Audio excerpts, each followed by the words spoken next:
Right now we'll be covering basic mechanics of the harp. The harp is probably one of the best examples in musical instruments of what is called a chordophone, which is the vibration of strings.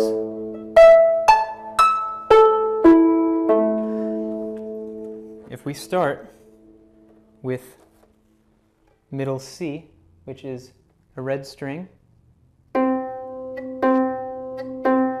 when you go to the next red string, which is C above middle C,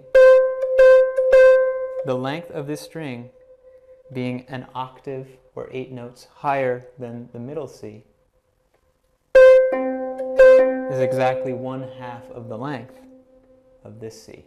So this string C, from the contact point up at the neck and down to the bridge, that length is exactly twice the length of this next C.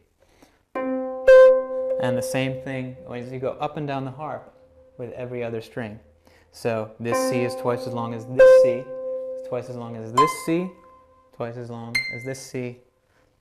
This C is half as long as this one, and half as long as this one. And it continues on and on like that, up and down the harp with every string.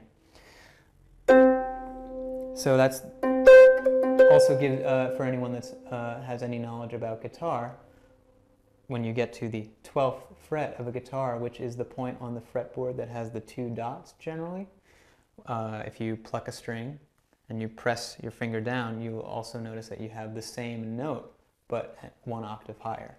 And that's because you're literally cutting the string in half with your finger at the fret. And so that's the case here on the harp. Except instead of cutting a string in half with your finger, you just have multiple strings that are tuned to the same note, but just different octaves apart.